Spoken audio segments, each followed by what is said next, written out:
Our top story this morning, the first ever Quad in-person meeting was held at Washington, D.C., hosted by US President Joe Biden. The leaders of the four-nation Quad, Prime Minister Modi, US President Joe Biden, Australian Prime Minister Scott Morrison, and Japanese Prime Minister Yoshihide Suga discussed key challenges that are being faced by the world. Without naming China, all four leaders sought open Indo-Pacific trade and even better cooperation in the region. India today has learned that all four countries were very critical of China. Prime Minister Modi even raised the issue of clean app movement aimed at reining in Chinese app Menace, and the issue found resonance with the United States, Australia and Japan. Prime Minister Modi also added that the Quad will ensure peace and prosperity in the Indo-Pacific region and would act as a force for global good. US President Biden said Quad is a grouping of democratic partners who share a worldview and have a common view for the future and will take on key challenges of our times. The four-nation Quad grouping also discussed the current situation in Afghanistan. Other issues like COVID management, vaccine partnership, 8 million doses of biological E and Johnson & Johnson vaccines for the Quad pool also found a mention in the meet, along with common international COVID protocols for travelers. हमारा quad एक तरह से force for global good की भूमिका में काम करेगा। मुझे विश्वास है क्वाड में हमारा सहयोग इंडो पैसिफिक में और विश्व में शांति और समृद्धि सुनिश्चित करेगा। आज जब विश्व कोविड-19 पैंडेमिक से मुकाबला कर रहा है, तो क्वाड के रूप में हम एक बार फिर मिलकर मानवता के हित में जुटे हैं।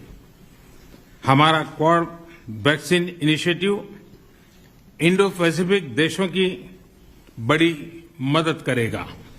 हमारा क्वाड एक तरह से फोर्स फॉर ग्लोबल गुड की भूमिका में काम करेगा। मुझे विश्वास है क्वाड में हमारा सहयोग इंडो पैसिफिक में और विश्व में शांति और समृद्धि सुनिश्चित करेगा। We are looking at fairly strong language with regard to the Quad's commitment on terrorism and the need to counter terrorism anywhere in the world. It reinforces the Quad's thinking on this issue and the need to combine efforts to deal with this common scourge. Also, with regard to Afghanistan, again, there is similar language, especially with the main points of Resolution 2595 mentioned therein.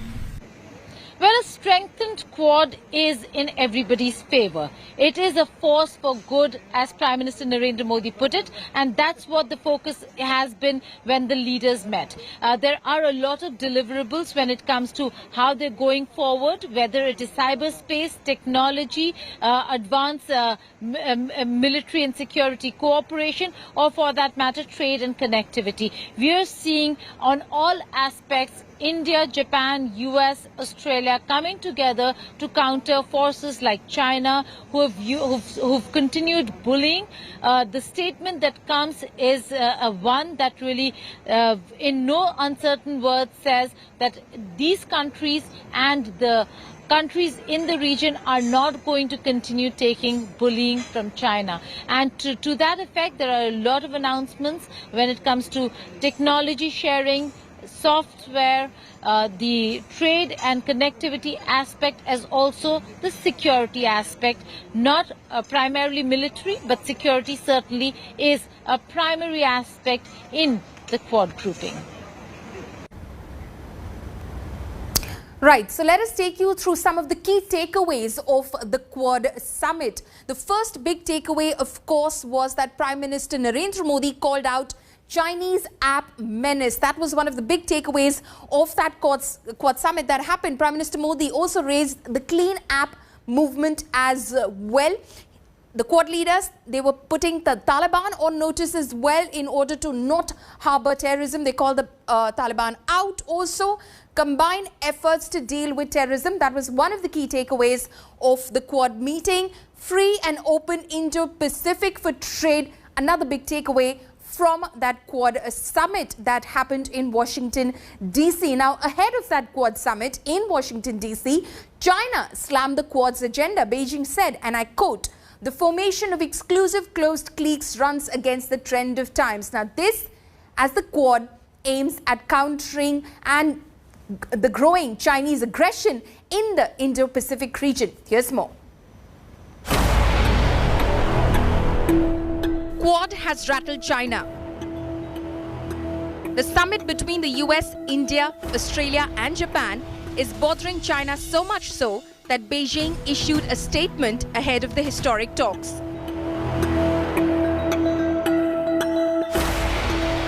China says any grouping of nations should not harm a third country.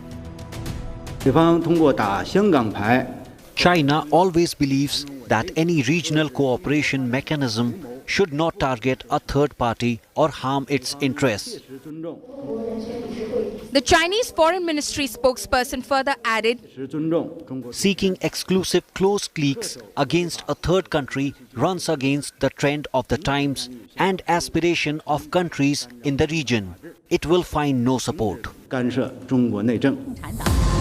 China's statement comes in the wake of the first in-person Quad summit between the US, India, Japan and Australia in Washington, D.C. on the invitation of President Joe Biden. The informal quadrilateral security talks aim to keep a check on growing Chinese aggression in the Indo-Pacific region and Beijing's claim on 1.3 million square mile South China Sea as its sovereign territory. In March, US President Joe Biden hosted the first ever summit of Quad leaders in the virtual format. The leaders then vowed to strive for an Indo-Pacific region that is free, rooted to democratic values and unconstrained by coercion, sending a subtle message to China. The first in-person Quad meeting is significant. China, riled, is threatening and warning of ramifications, but undeterred Group of Four are going ahead to ensure democratic values are honored, that there is freedom of navigation and that there is inclusivity in the Indo-Pacific. In Washington, D.C., Geeta Mohan for India. Now, all eyes were on the big Modi-Biden meet at the White House. The two leaders met for the first time since President Biden took office, and the two shared a visibly friendly and warm bonhomie. The two spoke about peace and climate change, among other issues, and indeed shared a few lighter moments as well. Prime Minister Modi also extended an invitation to the US President to visit India. A handshake and a warm embrace. It took Prime Minister Narendra Modi and President Joe Biden a little time to warm up to each other. But soon, jokes and laughs followed. The whole purpose of this meeting is for him to help me figure out. And after the pleasantries, the two leaders, who were meeting for the first time since Biden took office, got down to business. Speaking first, President Biden invoked the Mahatma and his message of peace. As the world celebrates Mahatma Gandhi's birthday next week, we're all reminded that his message of non-violence, respect, tolerance matters today maybe more than it ever has. The US President spoke at length on strengthening the Indo-US relationship further and recounted how he had predicted the friendship way back in 2006.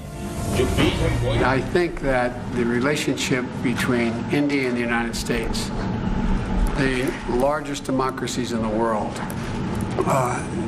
is destined to be stronger, closer, and tighter, and I think it can benefit the whole world. In fact, back in 2006, I set that hope out, where I said that by 2020, when I was Vice President, 2020, India and the United States would be among the closest nations in the world. The US President emphasized on climate change and the effects of the pandemic. Indo-Pacific was a big focal point. Prime Minister and I were going to be talking today about what more we can do to fight COVID-19, take on the climate challenges that the world face, and ensure stability in Indo-Pacific. including with our own Quad partners. Prime Minister Modi too cited Mahatma's teachings while touching upon climate change, the biggest challenge in the years to come. ये दशक उस trusteeship के लिए भी बहुत महत्वपूर्ण है। महात्मा गांधी हमेशा इस बात की वकालत करते थे कि प्लेनेट के हम ट्रस्टी हैं और हमने हमारी आने वाली पीढ़ियों को एक ट्रस्टी के रूप में ये प्लेनेट को हमने सुपुर्द करना होगा और ये ट्रस्टीशिप की भावना भी भारत और अमेरिका के बीच के संबंधों में एक बहुत अहमियत रखेगा। The Prime Minister remarked that under Biden, seeds for a stronger relationship have been sown. जब भारत और अमेरिका के संबंधों में मैं ट्रांसफॉर्मेटिव देख रहा हूं, तब मैं देख रहा हूं कि ट्रेडिशन, लोकतांत्रिक परंपराओं और मूल्यों को लेकर के जो हम जी रहे हैं और जिसके प्रति हम समर्पित हैं, हम कमिटेड हैं, वो ट्रेडिशन का अपना एक महात्म्य और अधिक बढ़ेगा। The Taliban takeover of Afghanistan was without a doubt a key subject of the bilateral meet.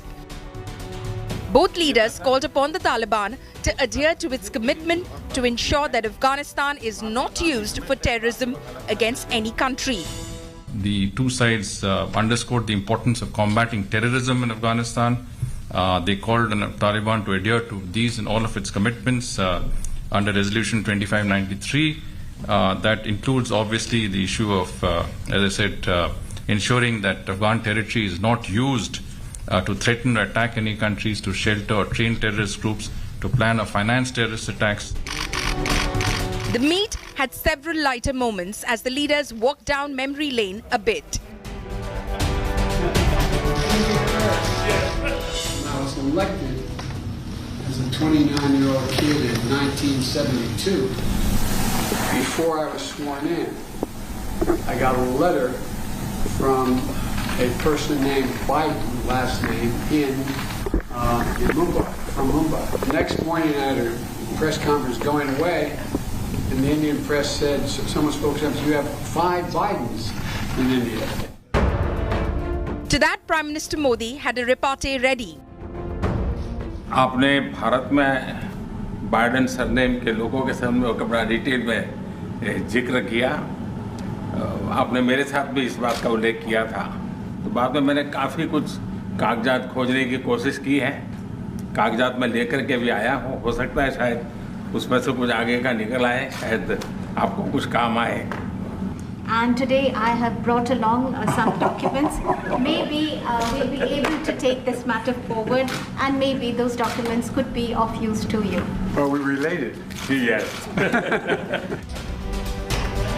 The first meeting between Prime Minister Modi and President Biden has set the foundation for even more closer strategic ties. Faced with an expansionist China, the two countries, the world's largest democracies, will be engaging at various levels, from trade to defense, to protect their interests. With Geeta Mohan in Washington, D.C., Bureau Inputs, India Today. India Today's Geeta Mohan, who was tracking this meet very closely, gives us more insights on this much-awaited bilateral meeting. Well, India-US relations in itself is a relationship that has seen a lot of ups and downs. There are a lot of positives, great outcomes from the meeting between the two leaders. There are also challenges. Like, for example, Prime Minister Narendra Modi did raise the issue of H-1 visas, the NRI's issue. He did speak about all the challenges with regards to trade. And those are the challenges that India and US have been facing for a while now. But when it comes to the real substance of moving forward, there are so many other areas. There are so many other areas where the two leaders are converging and the ideas are converging. We are looking at technology sharing, enhanced military cooperation. There has been conversation and intent on how to move forward on military cooperation, which has been a focused area even in the 2+2 meetings that were held in New Delhi. Security situation, Afghanistan, inclusivity in a government in Afghanistan was particularly important and was discussed.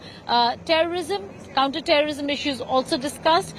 Certainly, while Pakistan has an important role to play, there are still Americans who are stranded in Afghanistan, and America does need the help of Pakistan to evacuate those Americans. That does not take away from the fact that sponsoring and supporting terrorism or terror groups is something that is a major concern for India and for the United States of America when it comes to Pakistan. These are aspects and areas that were discussed between the two leaders, and we've seen some forward movement, a lot of deliverables between the two sides. We'll only have to wait and see how the intent now moves to action.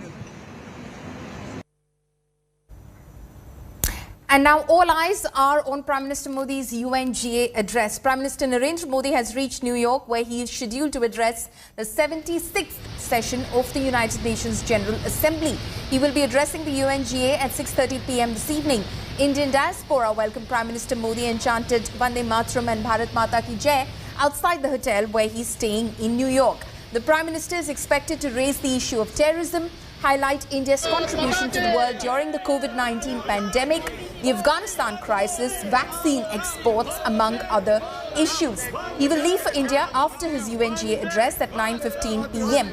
Prime Minister held his first bilateral meeting with President Joe Biden and attended the Quad summit earlier in Washington, D.C. He also met Vice President Kamala Harris in D.C. Well, Prime Minister Narendra Modi is going to be the first speaker of the day. It is going to be a significant and an important speech. He was to come to the United States of America for the quadrilateral and the bilateral meeting with President Biden, and is the reason why he decided to go to the UNGA and address the assembly. The focus will remain COVID-19, climate change and conflict. These are three important areas that Prime Minister Narendra Modi has focused on in the recent past, and he's going to continue doing that even this time around. The withdrawal of the US forces from Afghanistan is critical when it comes to security in the region. Prime Minister Narendra Modi will speak of how there needs to be inclusivity, that democracy should be respected and honored, but also the fact that in a post-COVID world, the entire world and community has to come together. We've seen a lot of leaders before him who've come and spoken about COVID-19 recovery and vaccines. Prime Minister Narendra Modi is going to talk about the role India played in ensuring that countries that could not afford or that could not avail health services, or that India came to their assistance, but also will direct his attack against those who are now indulging in vaccine racism. Vaccine equity is something that will be a key and focus area, because United Nations is a forum, is a body that is going to look at that aspect. Apart from that, terrorism, counter-terrorism, without naming any country, talking about aggressive posturing, aggression, all that will be focus of Prime Minister Narendra Modi's speech this time around at the 76th session of the United Nations General Assembly.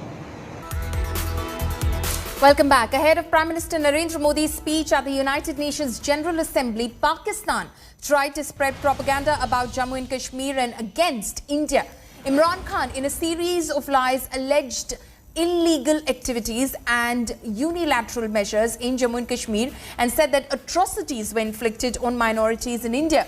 Giving a befitting reply to the Pakistani Prime Minister, India's First Secretary Sneha Dubey exposed Pakistan's lies. Dubey, in her reply, said that the platform provided by the United Nations was used to propagate falsehoods and malicious propaganda against India to divert the world's attention from the sad state of affairs in Pakistan, where terrorists enjoy a free pass. She also reiterated that Jammu and Kashmir and Ladakh were, are and will always be integral parts of India. She added that Pakistan has the history of backing and funding terrorists as part of its state policy.